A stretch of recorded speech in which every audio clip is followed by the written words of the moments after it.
Merci beaucoup. Merci, au patronage laïque Jules Vallès pour cette invitation. Je suis ravie, de voir que les conférences reprennent, pour vous, public, mais aussi pour nous.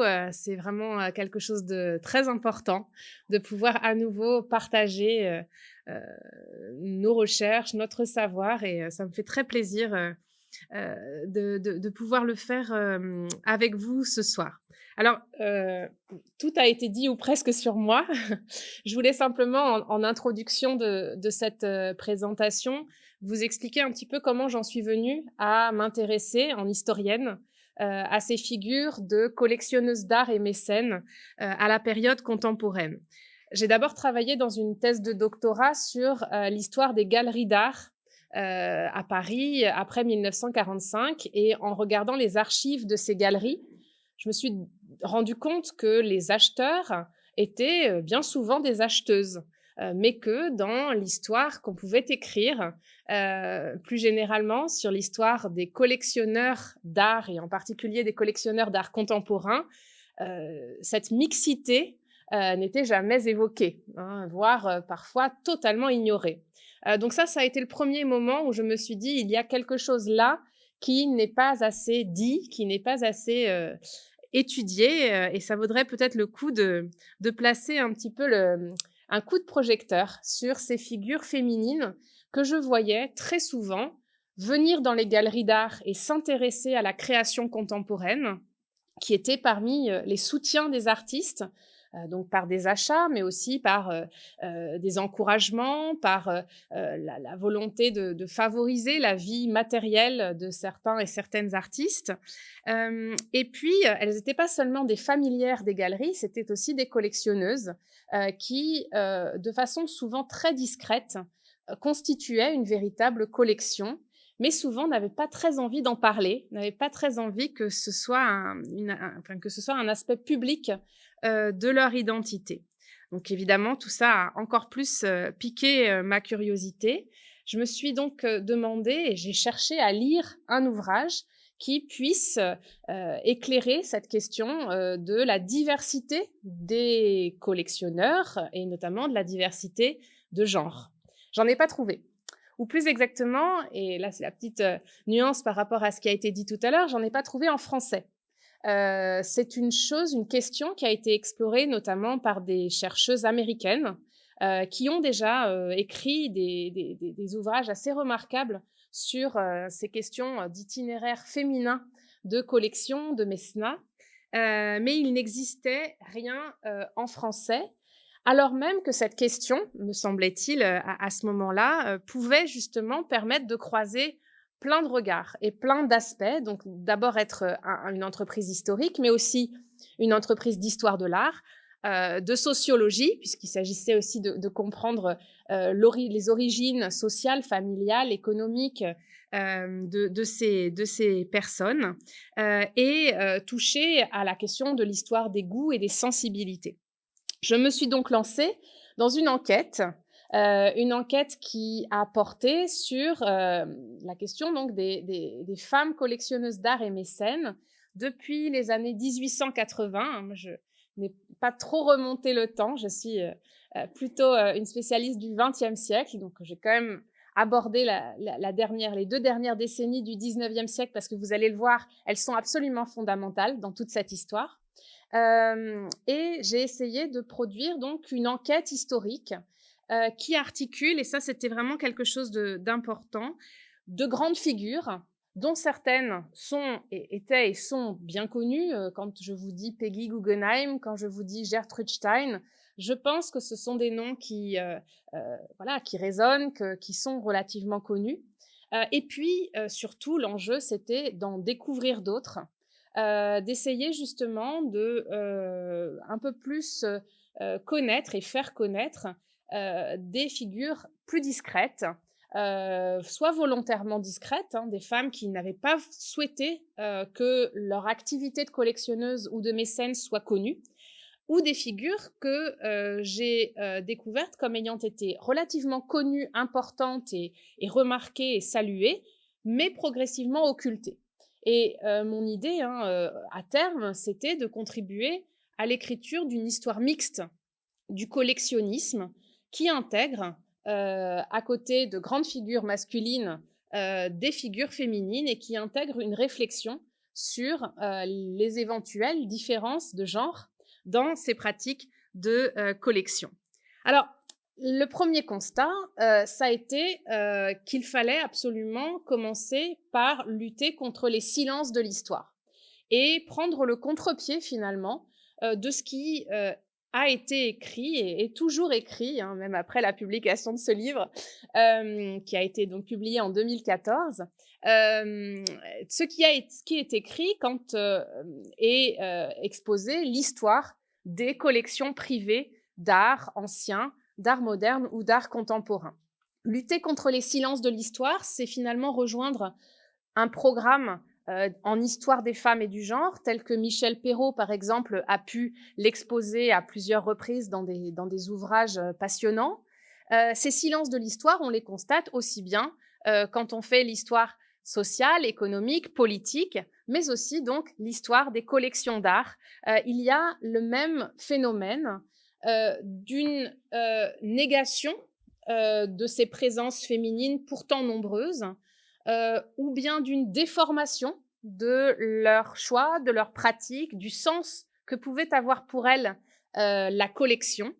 Ces silences de l'histoire, on les voit aussi dans une marginalisation historique du rôle des femmes qui fait écho à une marginalisation de leur rôle dans la cité en général, et que pour le monde de l'art, la sphère artistique est tout aussi évidente dès lors que on regarde plus attentivement les archives, dès lors qu'on mène une enquête avec en tête cette idée d'identifier et de mettre donc la lumière sur ces femmes collectionneuses d'art et mécènes. Les préjugés vont en fait très loin quand on examine un petit peu ce qui est associé à la collection d'art. Dans l'histoire du goût, telle qu'on l'a beaucoup écrit jusqu'à présent, on trouve ce postulat assez tenace qui finalement repose sur l'idée qu'il y a un fossé de genre. Alors les Américains parlent de gender divide, gender gap, un fossé de genre associant les femmes d'un côté à des pratiques de consommation et de décoration, et les hommes de l'autre côté avec la création et la collection.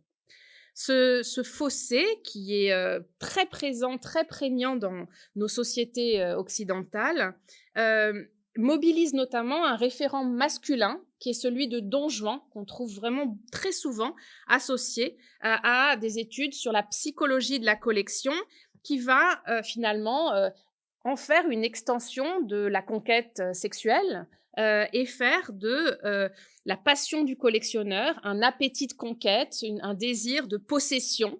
Donc un paradigme qui finalement reprend un certain nombre de stéréotypes de genre sur l'appétit masculin et la passivité féminine. Ça ne peut pas s'universaliser, ce stéréotype. Appliqué aux femmes, on le trouve complètement inversé. Et les collectionneuses ont souvent fait l'objet, en particulier à la fin du 19e siècle et au début du 20e siècle, de discours extrêmement négatifs, péjoratifs, qui dénigraient la collection pour une femme en l'associant avec des pratiques qui, elles aussi, finalement, rejoignent la sphère amoureuse. Donc, la collectionneuse devenait une mangeuse d'hommes, donc il y a cette dimension-là. Ou alors, la catégorisant aussi du côté de la maniaquerie et de l'accumulation, notamment avec tout ce qui a été dit sur le bibelot, la maniaquerie du bibelot. Donc ça, c'est des choses que j'ai beaucoup trouvées, ces préjugés, sont très importants. Alors, ils ont des moments de prégnance très fortes, des moments où on les trouve un petit peu moins, mais il était plus que temps, donc en 2014, de les pointer, ces préjugés, de pointer aussi ces occultations, de les critiquer et d'ébaucher donc une histoire du collectionnisme en Occident qui prenne des figures féminines comme objet.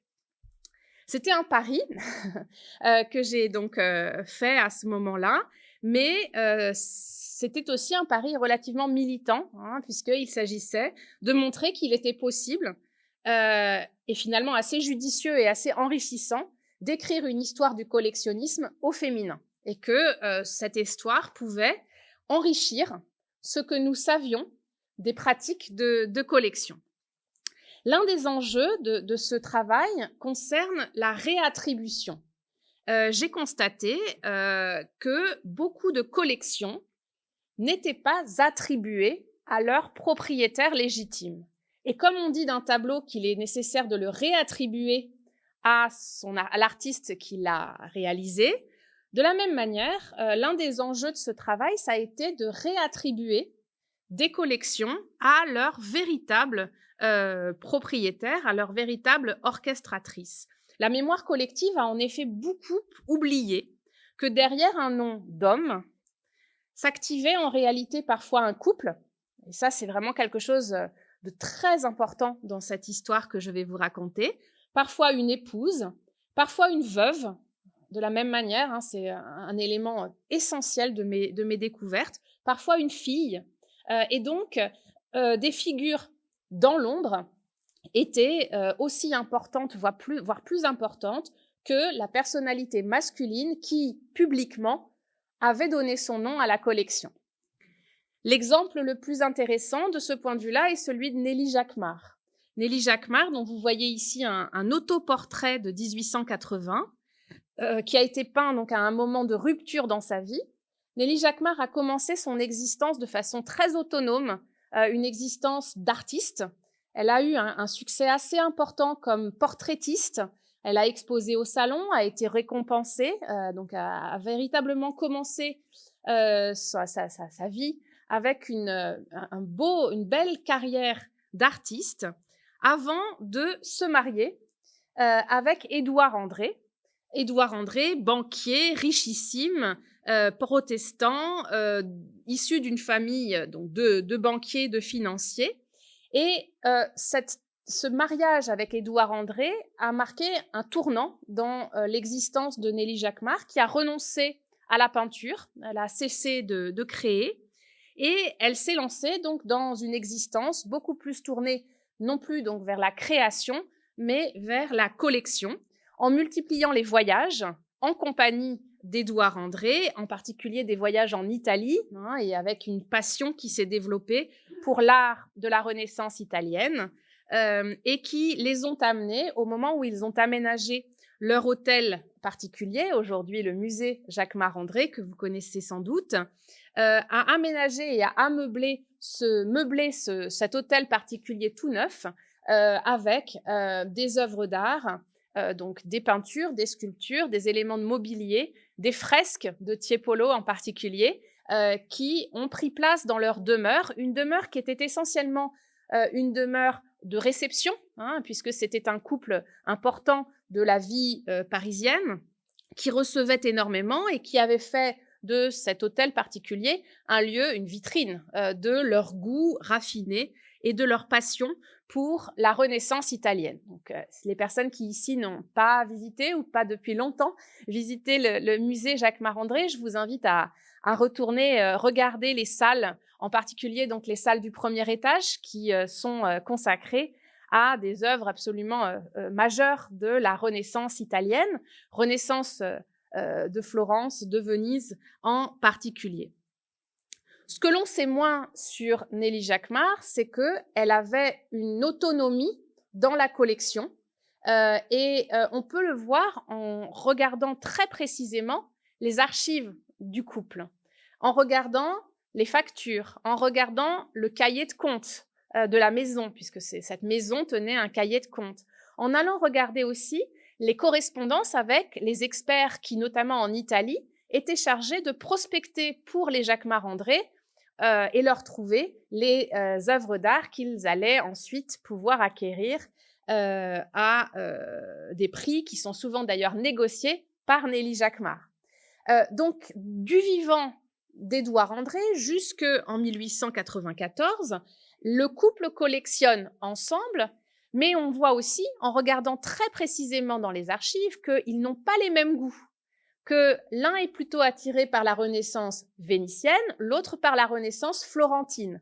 Et ils ont atteint un tel degré d'expertise et de savoir sur ces œuvres d'art et sur cette période de l'art qu'ils sont en mesure d'affiner chacun indépendamment leur goût propre et que les pièces dans lesquelles les œuvres d'art vont trouver un écrin, puisque c'est comme ça qu'ils pensent leur maison, les pièces sont finalement des pièces attribuées à l'un et à l'autre, hein, et qu'il y a construction d'un musée, ça c'est certain, hein, il y a une démarche qui est assez muséale de la part de ce couple Jacquemart-André, mais avec des différences qui sont sensibles.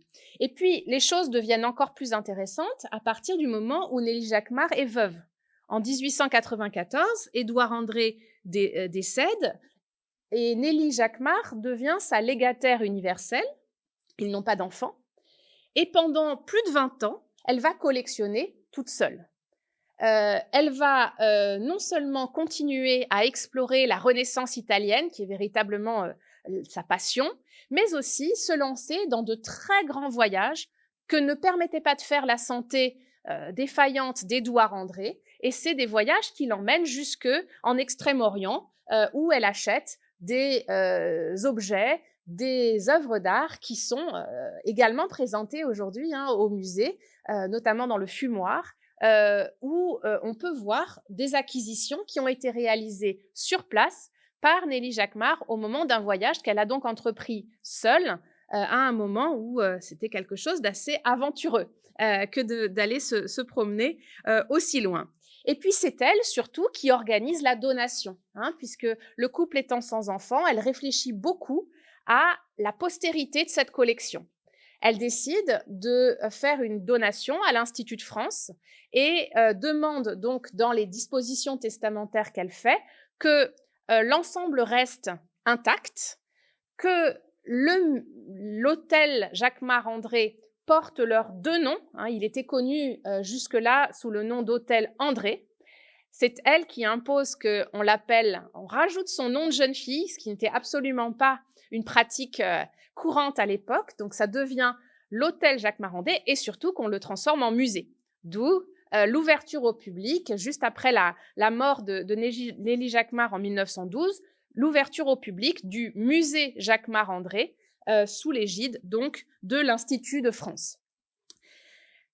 Vous le voyez ici, cet enjeu de réattribution, il est tout de même essentiel. Il s'agit de redonner à cette collection, dont on trouve souvent une présentation assez rapide et inexacte sous le nom d'Édouard André, redonner sa part à Nelly Jacquemart, redonner aussi la part qui lui revient dans la patrimonialisation de cette collection. Un autre enjeu de taille, et c'est toujours quelque chose qui est vraiment crucial à la fin du XIXe siècle et au début du XXe siècle, c'est la compréhension des pratiques de collectionneurs.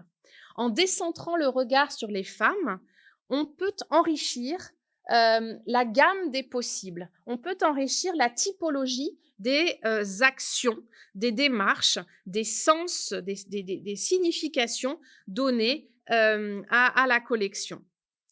Dans cette perspective, on comprend très bien aussi comment être collectionneuse d'art a pu, pour certaines femmes, être un outil d'émancipation.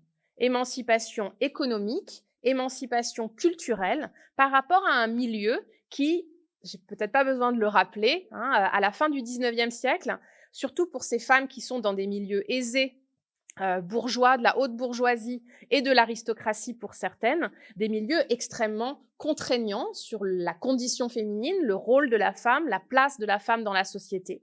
Et l'exemple majeur de cette dimension d'émancipation par la collection, il est fourni par Hélène Kröller-Müller, qui est donc née en Allemagne, qui a s'est mariée et s'est installée aux Pays-Bas, a eu 4 enfants dans un premier temps de sa vie, a été une parfaite épouse de la très haute bourgeoisie d'origine allemande et installée donc aux Pays-Bas et qui, à 40 ans, a découvert l'art, a commencé à engager un professeur d'art, d'histoire de l'art pour ses enfants. Et elle était finalement la plus sérieuse de ces cours d'histoire de l'art dispensés à ses enfants. Elle a développé une passion pour l'histoire de l'art en général, une avidité de savoir, mais aussi un goût de plus en plus tourné vers la modernité, vers la création contemporaine. Et en particulier, elle s'est prise de passion pour Van Gogh. Elle est devenue la première grande collectionneuse de Vincent Van Gogh, qui donc, tout juste décédé dans l'oubli, a assez rapidement tout de même suscité l'intérêt des artistes et de quelques collectionneuses. Elle s'est mise à acheter énormément de toiles de Van Gogh. Elle en a accumulé 91 peintures, 175 dessins, et elle a également souhaité construire un écrin pour cette collection aux Pays-Bas, à Otterlo. Et aujourd'hui encore, le musée Kröller-Müller, qui ne porte pas son prénom, ici encore, le musée Kröller-Müller expose cette magnifique collection qu'elle a constituée donc entre 1895 et 1925. Elle dit dans ses lettres à ses amis à quel point collectionner lui a donné une épaisseur d'être. C'est l'expression qu'elle emploie souvent, une épaisseur d'être face à une existence qui ne lui convenait pas, une existence qu'elle jugeait vide, de plus en plus vide à mesure que les enfants avaient grandi, qu'elle avait fini sa mission de mère, et elle a trouvé un sens à sa vie, finalement, dans cette activité de collectionneuse. Et en sortant de la sphère domestique, parce que c'était ça aussi l'enjeu, elle a gagné un statut de collectionneuse, avec tout de même des nuances, puisque dans le cas de Hélène Kröller-Müller, on voit bien aussi le poids des convenances sur l'activité de collectionneuse. Un exemple tout simple, ces toiles de Van Gogh étaient mises aux enchères. Donc, il fallait, pour les acquérir, aller dans des maisons de vente à Paris, à Londres, à Amsterdam. C'était vraiment les pôles importants du marché de l'art à l'époque. Et il était inconvenant et donc impossible finalement pour Hélène Kröller-Müller de s'y rendre en personne et de se porter acquéreuse elle-même. Donc elle chargeait un agent d'acquérir pour elle, sous couvert d'anonymat, les toiles qu'elle avait choisies sur les catalogues qui lui étaient envoyés et dont elle avait pris connaissance. Donc elle avait fait ses choix auparavant et elle envoyait quelqu'un acheter pour elle les toiles en enchérissant donc à sa place, un homme bien sûr, en enchérissant à sa place. À la fin de sa vie, elle était quand même dans la salle, à l'arrière, et parce qu'elle avait très envie de vivre ces moments assez intenses de la vente aux enchères, du moment où elle remportait le tableau, mais toujours donc à l'arrière de la salle, toujours dans un anonymat plus ou moins, d'ailleurs, respecté, puisque au bout d'un moment, tout le monde savait que c'était elle qui l'achetait. Donc, dans ces itinéraires de femmes issues d'un milieu avec où le respect des convenances, où l'importance de rester dans son rôle était fort, la collection s'est faite en négociant avec les interdits, avec les convenances, et en essayant tout de même de trouver des moyens pour sortir de ces impossibilités, de dépasser les obstacles qui y étaient posés. Ces collectionneuses, on les trouve dans tous les milieux, même si, bien sûr, ce sont plutôt des pratiques pour les collections d'art, de beaux-arts et les collections d'art décoratif, plutôt des pratiques des élites. Ce sont notamment des pratiques de l'aristocratie. Et à la fin du XIXe siècle et au début du XXe siècle, beaucoup de femmes de l'aristocratie européenne sont de très grandes collectionneuses. Elles aussi négocient avec les convenances et avec les rôles qui leur sont assignés. C'est le cas, par exemple, de ces deux sœurs, princesses du Danemark, Dagmar et Alexandra, qui sont élevées à la cour du Danemark pour devenir des souveraines. Il est prévu qu'elle se marie avec des personnalités majeures de l'Europe de la fin du XIXe siècle, et c'est ce qu'elles font, puisque Dagmar épouse le futur tsar de Russie et Alexandra, le futur roi d'Angleterre. Donc elles deviennent l'une impératrice de Russie, l'autre reine d'Angleterre, mais elles continuent à correspondre toutes les deux, et elles développent un goût très marqué pour les arts décoratifs, et elles se prennent notamment de passion pour Fabergé. Ce sont elles qui vont lancer une mode assez forte dans l'Europe de l'extrême fin du 19e et début du 20e siècle, pour Nicolas Fabergé, pour ses réalisations, ici les œufs de Fabergé, dont la mode est lancée par cette pratique très courante en Russie d'offrir un œuf au moment de Pâques, un œuf enjolivé par un joaillier. Et c'est Dagmar qui demande à ce que ce soit Fabergé à qui soit commandité la collection qu'elle fait année après année des œufs de Fabergé. Cette mode se répand dans toute l'Europe, et elle se répand notamment en Angleterre par les liens qui existent entre les deux sœurs, Dagmar en Russie et Alexandra en Angleterre. Ce qui nous montre aussi un aspect important qui est la circulation internationale. Quand j'ai travaillé sur ces figures de femmes collectionneuses, je me suis rendu compte que c'était des femmes qui voyageaient énormément. J'ai parlé des voyages italiens de Nelly Jacquemart. J'ai parlé des voyages dans les grandes capitales européennes de Hélène Kröller-Müller. Ici, de la même manière, entre la Russie et l'Angleterre, en passant par la Belgique, le Danemark et la France, il y a des circulation des objets, circulation aussi des collectionneuses qui voyagent de plus en plus, qui se rendent dans certaines villes pour y réaliser des achats et qui également de plus en plus s'ouvrent à l'Amérique du Nord, qui elle aussi devient une terre importante de collectionneuses. Ce qui m'a semblé important, c'est de mener justement cette enquête au niveau transnational, montrer que finalement ce n'était absolument pas une pratique nationale ou nationalisable, alors même qu'on est dans une période où le nationalisme est très fort.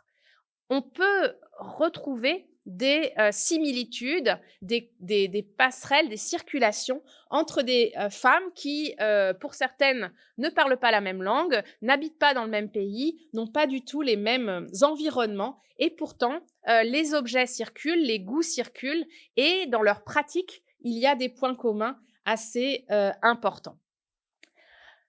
L'autre grande question que j'ai essayé d'aborder dans cette enquête, c'est les rapports entre genre et collection. Essayer justement de reprendre la question des stéréotypes de genre, de les déconstruire, de montrer s'ils étaient pertinents ou pas. La grande question qui peut se poser, c'est y a-t-il une manière féminine de collectionner par opposition ou par distinction avec une manière masculine de collectionner? Alors la réponse, elle est finalement assez simple. Non, il n'est pas possible de catégoriser en fonction du genre les pratiques de collection. Quand on regarde la diversité des pratiques féminines, elles ne sont pas liées entre elles par une essence féminine, pas du tout. En revanche, ce qui est sûr, c'est que les sociétés occidentales ont développé des systèmes de représentation qui distinguent et qui même opposent les collectionneurs aux collectionneuses en termes de motivation, de goût et d'occupation, finalement. Donc, faire cette histoire, ça a été aussi revenir sur les poncifs et en balayer certains. Le premier poncif qu'on trouve beaucoup, c'est que certaines femmes ont collectionné parce qu'elles ne pouvaient pas avoir d'enfants. Ça, c'est quelque chose qu'on retrouve beaucoup dans la littérature, dans la critique d'art. Cette idée fort tenace à l'époque et aujourd'hui ne tient pas.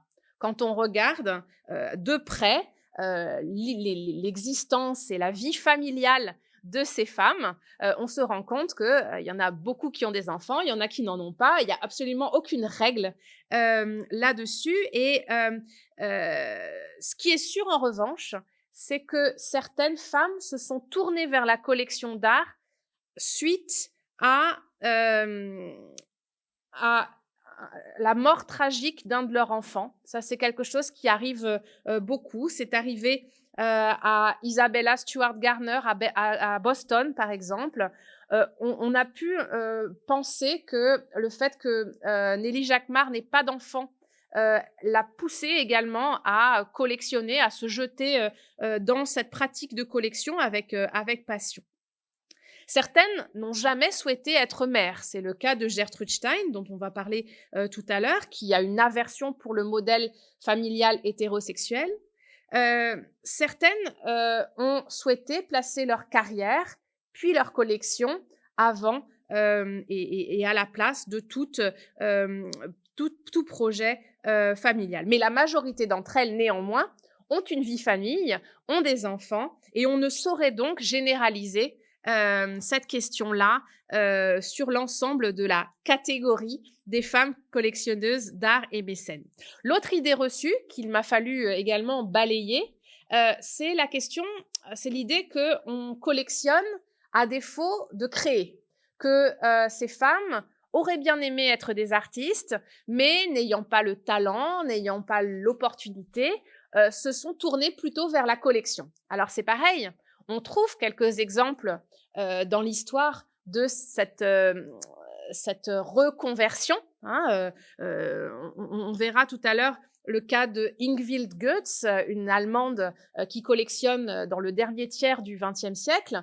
Elle a fait des études d'art, commencé une existence d'artiste et très vite, elle s'est plutôt tournée vers le marché et la collection d'art avec cette idée que finalement sa production personnelle n'avait pas une valeur et un intérêt assez important.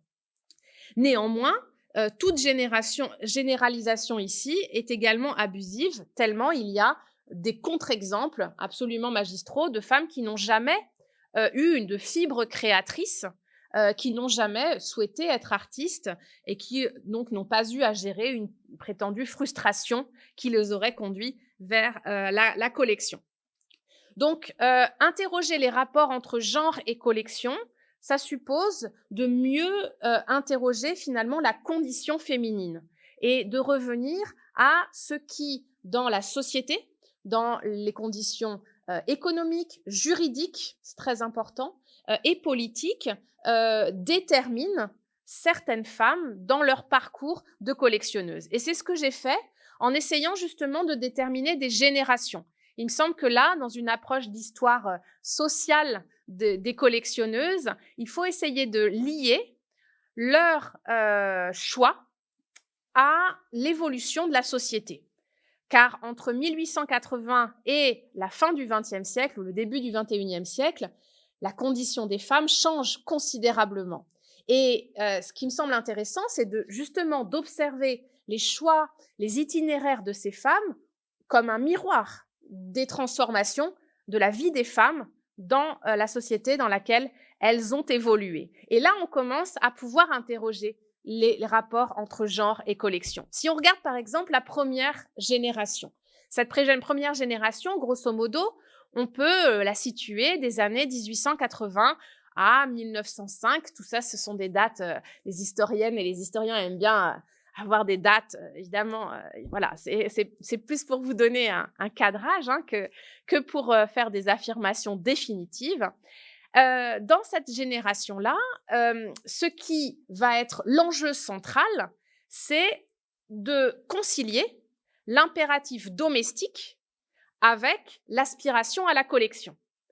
Comment peut-on, en étant pour ces femmes qui sont donc dans les milieux de la bourgeoisie, de cette révolution industrielle qui est assez régressive pour les droits des femmes, pour leur émancipation, comment concilier une injonction domestique, une injonction à être des femmes d'intérieur, avec une aspiration à collectionner? Eh bien, on le voit très bien quand elles vont subvertir, d'une certaine manière, des pratiques de décoration qui sont parfaitement admises, socialement admises, à elles d'embellir la maison, ça tout le monde en convient, subvertir ces pratiques-là pour mener une véritable activité de collectionneuse. Parmi les figures dont on peut faire le portrait et qui correspondent à cette génération, il y a donc les deux danoises dont j'ai parlé tout à l'heure, il y a Nelly Jacquemart également, il y a aussi Isabella Stewart Garner, qui est donc à Boston. C'est la première américaine dont je parle ici. Elles sont importantes et nombreuses à ce moment-là à se mettre à décorer des maisons avec des moyens financiers considérables. C'est le cas d'Isabella Stewart Garner, qui hérite de ses parents, de son père, une fortune considérable et qui est mariée avec un riche entrepreneur de Boston et qui se lance dans l'aménagement, la décoration de cette maison qu'elle a fait édifier elle-même sur un terrain à Boston et qui lui donne l'occasion de voyager en Europe, notamment en Italie, où elle trouve énormément de goût à, elle aussi, la Renaissance italienne, un profond goût pour des objets, mais aussi des toiles qui l'amènent donc à collectionner beaucoup d'art italien, Botticelli, Titien, mais aussi d'autres écoles. Elle a acheté également Vermeer et d'être aussi mécène, puisqu'elle passe la commande de son portrait que vous voyez ici à Sargent, qui l'a peint, auréolé dans un papier peint de l'époque, à la manière à la fois d'une Madone de la Renaissance et en même temps d'une femme puissante de la fin du 19e siècle. Isabella Stewart Garner va se lancer dans la réalisation d'une maison-musée à Boston, qui est aujourd'hui le Stewart Garner Museum, une maison-musée dans laquelle elle met en scène sa collection. Au rez-de-chaussée, une chapelle espagnole où elle a placé son tableau de Zurbaran. Au premier étage, une salle pour Raphaël, une salle pour des Flamands, la salle du Titien. Vous voyez ici l'enlèvement d'Europe, une très célèbre toile, l'enlèvement d'Europe, sous laquelle, vous voyez aussi, Isabella a fait placer un papier peint, un papier tissé de soie, qu'elle a d'ailleurs découpé, pour celui qui est en bas, en dessous, qu'elle a découpé dans une de ses robes qu'elle avait commandée à un couturier parisien. Donc tout ça est un mélange où l'affirmation de soi est très importante. C'est une affirmation de soi à la maison, dans la maison. Sauf que cette maison, en devenant un lieu qui attise la curiosité de visiteurs, non seulement de Boston, mais des États-Unis et bientôt des voyageurs européens qui viennent visiter la collection dans la maison, lui donne finalement une légitimité, une réputation, une notoriété extrêmement importante. Elle lègue sa maison avec ordre de ne rien toucher et de la transformer donc en musée ouvert au public, ce qu'il est encore aujourd'hui. La deuxième génération va bien davantage, et il y a un effet de balancier qu'on observe toujours d'ailleurs dans l'histoire des collections. La génération suivante est beaucoup plus intéressée par la création contemporaine. Autant la génération précédente avait découvert l'art ancien et s'était lancée dans des collections d'art ancien qui sont remarquables, autant entre 1905 et 1930, de très nombreuses femmes collectionneuses s'intéressent beaucoup aux avant-gardes plastiques, les soutiennent et donc développent bien plus qu'auparavant une activité de mécène. Parmi les noms que je peux citer et que je ne pourrais pas tout évoquer, puisqu'on n'a pas toute la nuit, il y a donc Hélène Kröller-Müller, même si son soutien à Van Gogh est posthume. Il y a Marie-Laure de Noailles, Gertrude Whitney, mais aussi Gertrude Stein, qui est sans doute l'une des plus connues de cette génération-là. Gertrude Stein qui... je l'ai déjà dit tout à l'heure, est en rupture avec son milieu familial d'origine.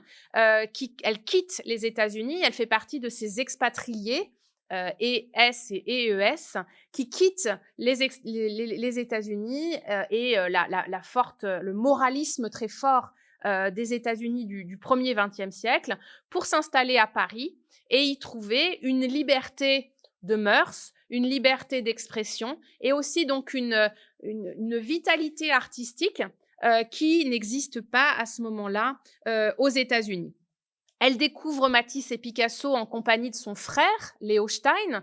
Ici aussi, on a un exemple très intéressant de naissance d'une collection de fratrie, Léo Stein et Gertrude Stein, et puis ensuite leur autre frère qui se lance dans une collection d'art moderne.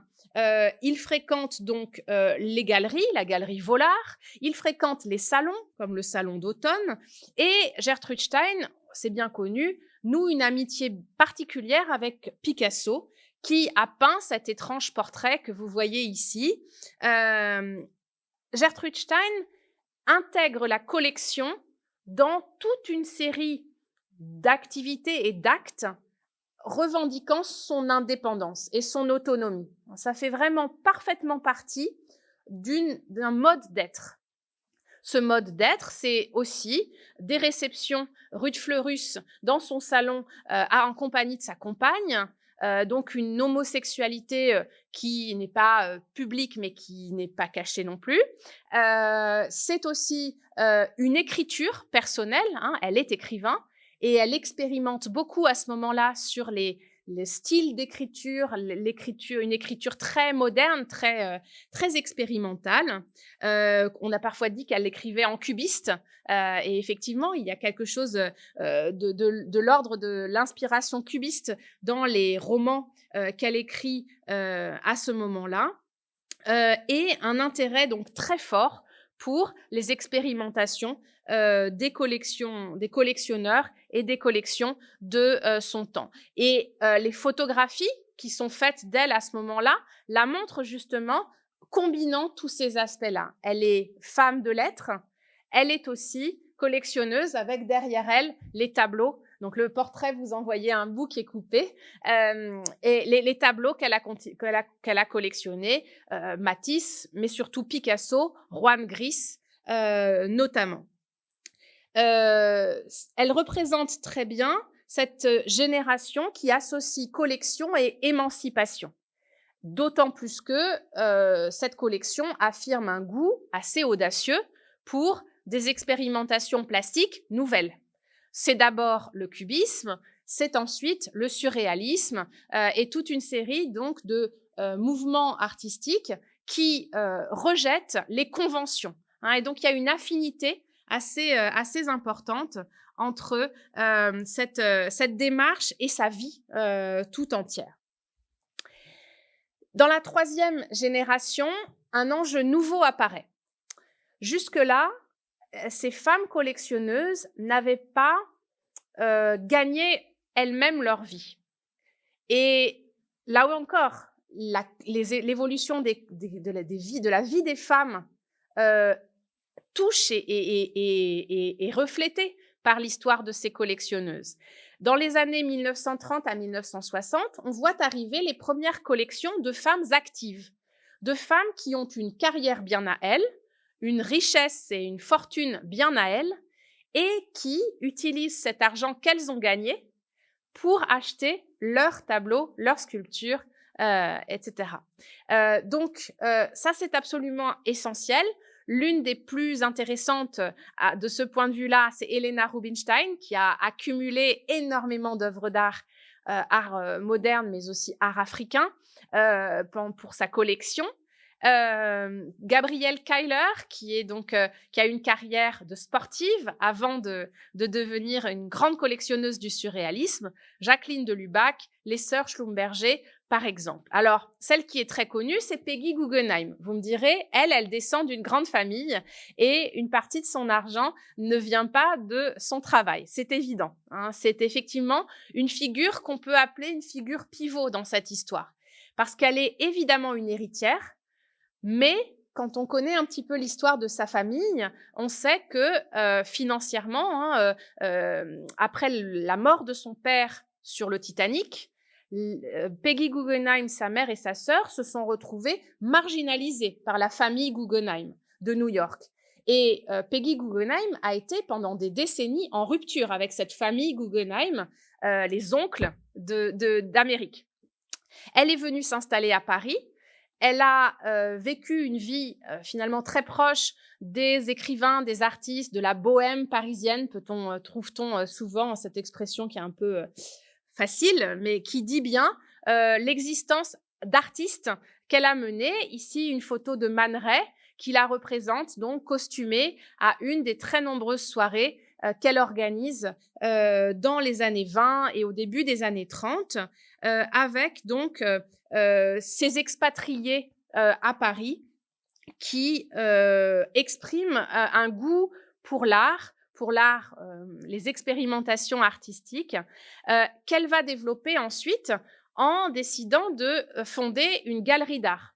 Une galerie d'art d'abord à Londres, qu'elle ouvre en 1938, et puis ensuite à New York, parce que donc la Seconde Guerre mondiale ayant éclaté, elle se réfugie à New York, où elle ouvre donc une galerie très importante dans l'histoire de l'art américain, puisque c'est une galerie qui va exposer non seulement les surréalistes européens, mais aussi, et de plus en plus, les artistes de l'expressionnisme abstrait américain, notamment Jackson Pollock. Cette collection, elle va la constituer progressivement, une collection qui est double, donc des œuvres surréalistes, en particulier celle de Max Ernst, avec qui elle a été mariée pendant un court moment, et puis des œuvres contemporaines, des œuvres donc d'artistes américains comme Calder. Vous voyez ici un mobile de Calder, ou encore des œuvres de l'expressionnisme abstrait comme celle de Jackson Pollock. La figure de Peggy Guggenheim est absolument essentielle dans cette histoire des femmes collectionneuses, parce qu'elle va justement représenter à la fois l'entrepreneuse, donc elle est galeriste, elle expose des artistes, elle tente de les faire connaître et de les faire acheter par des collectionneurs. Elle est collectionneuse elle-même, donc les œuvres qui lui plaisent le plus ou les œuvres qu'elle ne parvient pas à vendre, elle les garde pour sa propre collection. Et puis, elle a une démarche après la Seconde Guerre mondiale qui consiste à trouver un lieu pour sa collection. Ce lieu, elle va le trouver à Venise, où elle s'installe à partir de 1948 dans ce qui est aujourd'hui le musée Peggy Guggenheim de Venise, que vous connaissez peut-être. Cette collection est présentée dans ce palazzo vénitien où elle est chez elle et où elle s'installe donc jusqu'à la fin de sa vie. Je vous montre quelques exemples de cette maison, qui est également en fait plus ou moins un musée en germe du vivant de Peggy Guggenheim, qui aime bien poser toujours au centre des pièces de sa maison, et ici sa chambre avec ses chiens aussi qu'elle aimait beaucoup. Elle est un pivot, Peggy Guggenheim, parce qu'elle va énormément inspirer les collectionneuses de la génération suivante pour son audace, sa volonté de soutenir les artistes. Et à partir des années 1970, clairement, les modalités d'affirmation de soi des collectionneuses vont changer. On peut d'ailleurs aller jusqu'à dire que beaucoup de ces collectionneuses affirment leur individualisme avec plus de force qu'auparavant. Ces collectionneuses, c'est par exemple donc l'allemande Ingvild Goetz, la française Agnès B., la russe Tatiana Kolodzai, ou encore l'italienne Patrizia Sandretto de Rebodengo, qui est née en 1959 et qui est la benjamine de ces portraits que je vous présente, et peut-être un peu moins connue que les autres. Cette dernière génération est assez intéressante parce que elle s'articule assez fortement avec les luttes féministes. Les collectionneuses d'art ne restent pas indifférentes aux mobilisations féministes de leur époque.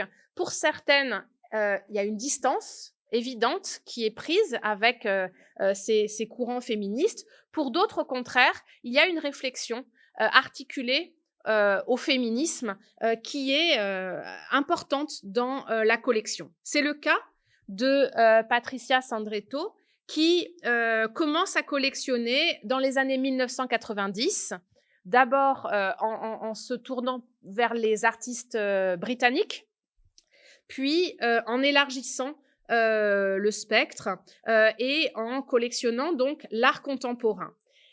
Son activité est très intéressante parce qu'elle révèle aussi la transformation de ce que ça veut dire qu'être collectionneur d'art contemporain à cette époque-là. Les collectionneurs prennent de plus en plus d'importance dans le marché de l'art, dans la scène artistique mondialisée. Ces collectionneurs, notamment Patricia Sandretto, sont invités à présenter des sélections de leur collection, à exposer ici et là. Et c'est cette injonction à montrer sa collection qui l'amène à réfléchir à ce qu'elle voulait donner à voir. Constatant qu'elle était souvent la seule collectionneuse invitée parmi un panel d'autres collectionneurs hommes, elle a accentué délibérément la part des artistes femmes dans sa collection. Et elle a beaucoup réfléchi à l'importance de rendre visibles les travaux des femmes artistes en les collectionnant. Donc il y a aussi cette réflexion sur une nouvelle forme finalement de promotion des artistes et des œuvres qui est d'utiliser le pouvoir médiatique, notamment de la collection, afin de servir la réputation des femmes artistes. C'est le cas par exemple avec les travaux de Mona Hatoum. Patricia Sandretto collectionne notamment des travaux de Mona Hatoum, comme ce collier de cheveux, donc un collier de cheveux humain posé sur un buste en bois, qui pour elle est une œuvre importante de sa collection parce que c'est un jeu sur le bijou féminin, c'est aussi un jeu sur le corps et la féminité corporelle, les injonctions aux cheveux longs, les injonctions à s'apprêter. Une œuvre donc qui joue de plein de registres contradictoires, le romantisme avec la mèche de cheveux, mais aussi la mort, la magie, etc. Ça fait partie des œuvres qu'elle a choisies comme sélection de sa collection pour montrer justement l'importance des travaux de certaines artistes, réflexions donc qui finalement font sens aussi dans une société où on parle de libération du corps des femmes, mais on constate aussi la présence de fortes injonctions, notamment pour tout ce qui touche le corps, la beauté, le paraître, etc. Il y a toute une série de manifestations qui associent assez étroitement des collectionneuses et des artistes femmes. Et il me semble que cette dernière génération est justement une de celles qui a, pris position dans un mouvement féministe de façon très diverse. Il y a autant de positions et de discours qu'il y a de collectionneuses à peu près. Néanmoins, on voit bien que les choses changent et les œuvres collectionnées, le sens donné à cette collection évolue lui aussi. Alors, le dernier enjeu que je voulais évoquer un peu plus rapidement, c'est celui de l'invisibilité à la visibilité de ces femmes collectionneuses. Il est certain qu'elles ont contre elles l'ombre des hommes de leur vie. C'est évident, par exemple, avec Jacqueline de Lubac, qui a été une des femmes de Sacha Guitry, qui a joué dans des pièces de théâtre avec lui, qui a tourné dans des films avec lui, et qui est beaucoup plus connue pour ceci que pour la formidable collection d'art qu'elle a constituée après son divorce, avec l'argent du divorce, qui lui a permis d'assembler des toiles très importantes, comme ici une toile de Georges Braque notamment, ou encore ici, donc c'est la vue de son salon, des toiles surréalistes de Vilfredo Lam, notamment, dont elle a fait don au musée de Lyon. Et aujourd'hui, ces toiles, vous pouvez les voir à Lyon, au musée des Beaux-Arts de Lyon. Donc, il y a une invisibilisation. L'exemple de Jacqueline de Lubac n'en est qu'un parmi d'autres. Quand on regarde, par exemple, les expositions collectives de collectionneurs, une exposition qui s'appelait Passion privée, qui a eu lieu en 1996 au musée d'Art moderne de la ville de Paris. 2/3 de ces collectionneurs sont anonymes. Donc, il est difficile de savoir, et je sais qu'il y a beaucoup de femmes, mais elles sont anonymes. 1/3 des collectionneurs et des collectionneuses nommés sont, pour 30 d'entre eux, des hommes, 11 des couples et seulement 2 des femmes. Donc, en 1996, on est encore dans une très grande invisibilité, ou en tout cas d'une très forte, très moindre visibilité des femmes que des hommes. Un autre exemple, en 2008, Judith Benamou a publié un ouvrage qui s'appelle « Collectionneurs du monde, Global Collectors », où elle dresse 115 portraits de collectionneurs et collectionneuses. Ces portraits, ce sont 95 portraits d'hommes, 5 portraits de couples et 15 portraits de femmes. Donc, encore en 2008, il demeure cette très grande invisibilisation, cette moindre visibilité des femmes collectionneuses. Néanmoins, les choses changent. La visibilité progresse très nettement à partir des années 1990 et 2000 avec des initiatives de la part de ces collectionneuses à créer des fondations. Quand on examine un petit peu la part des hommes et des femmes et des couples dans la création des fondations d'art contemporain pour abriter des collections privées, on se rend compte que les femmes y ont une part importante. L'exemple qu'on peut citer, c'est celui d'Igvild Goetz, qui à Munich a créé donc une fondation et un musée pour abriter sa création. D'une manière générale, on voit aujourd'hui une grande présence médiatique de ces collectionneuses qui s'affirment un petit peu plus, même si dans les entretiens que j'ai pu faire avec des collectionneuses d'aujourd'hui, ce qui m'a frappé énormément, c'est leur volonté de discrétion. Et donc là, il y a quand même un continuum historique assez fort qui est une moindre recherche de notoriété, de visibilité médiatique de la part des femmes que des hommes. Et les prêts qu'elles consentent au musée lors d'expositions ou lors de des prêts ou des accrochages sont dans beaucoup de cas des prêts anonymes, alors même que inversement, il y a une moindre recherche d'anonymat de la part des collectionneurs hommes. Voilà, donc là, je vous ai résumé un petit peu à grands traits cette histoire, une histoire que j'ai voulu montrer comme une histoire collective. Il me semble que l'important ici, et ça vaut pour les collectionneuses, mais ça vaut pour beaucoup d'autres aspects des rapports entre femmes et art, il faut essayer de penser un groupe. Il faut essayer de ramener des choix individuels très singuliers, certes, mais essayer de les ramener à des conditions sociales, des conditions économiques, des conditions culturelles qui influencent fortement la visibilité, la postérité et finalement l'historicité de ces collections. Donc les quatre périodes, les 4 générations que je vous ai présentées, ce sont elles qui constituent les 4 parties du livre, Femmes d'intérieur, avant-garde et émancipation, avec un portrait de Gertrude Whitney par Robert Henry que je ne vous ai pas montré dans ces diapositives, Femmes actives et le temps de l'individualisme.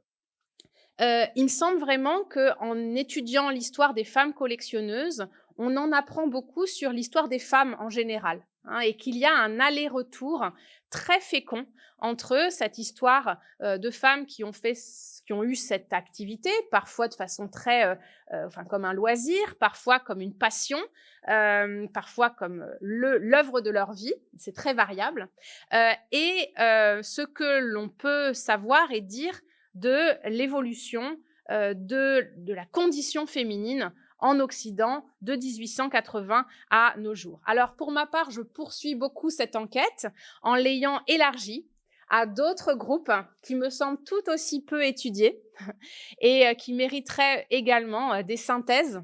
La question des femmes galeristes en particulier, hein, donc il y a une très forte féminisation des femmes dans le marché de l'art.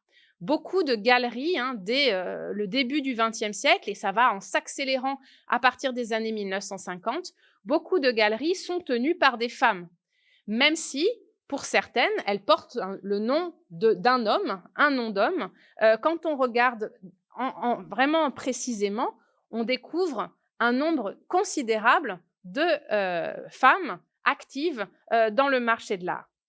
D'autres recherches m'amènent à regarder aussi la question des femmes d'artistes, en examinant une autre occultation qui est celui dont sont victimes, là on peut utiliser ce terme, les compagnes des artistes, qui, aussi bien du vivant de leurs compagnons que ensuite au moment de la postérité, de la construction de la notoriété, sont souvent totalement occultées, oubliées dans les biographies de ces artistes, oubliées dans les rétrospectives de musées, et elles ont pourtant un travail essentiel de soutien à la création, parfois de collaboration à cette création, et il me semble qu'on en connaît trop peu encore sur cette autre catégorie de femmes. Et enfin, je travaille aussi de plus en plus sur les femmes de musée et les femmes au musée.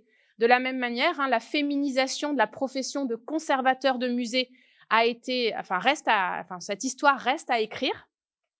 On sait peu de choses sur la présence de femmes amateurs dans les musées jusque dans les années 1950-1960, au moment où il y a effectivement une féminisation assez rapide de la profession. Mais il y a des femmes avant qui travaillent dans les musées et leur rôle, de la même manière, hein, n'a jamais été, me semble-t-il, suffisamment identifié et reconnu et analysé pour lui-même. Je travaille notamment sur les femmes bénévoles dans les musées. Hein, elles font pour beaucoup partie d'associations, associations d'amis de musée, comités de femmes, comités de dames parfois, ou en anglais Ladies Committee, des femmes qui sont les personnes qui, à la fin du 19e siècle et au début du 20e siècle, jusque tard dans le 20e siècle, font vivre le musée. Elles accueillent les visiteurs, elles font des visites guidées, elles lèvent des fonds, elles organisent toute une série de manifestations et d'éléments de sociabilité dans les musées. Et pourtant, quand on lit l'histoire des musées, les histoires des musées qui sont écrites jusqu'à aujourd'hui, elles sont totalement absentes. Voilà, donc c'est un programme que je vous livre comme ça. Il y a beaucoup à faire et je vous remercie beaucoup de m'avoir écouté aussi attentivement. Maintenant, on peut bien sûr échanger. Je serais ravie d'avoir vos questions, vos remarques, vos réactions face à tout ce que je viens de vous raconter. Merci beaucoup.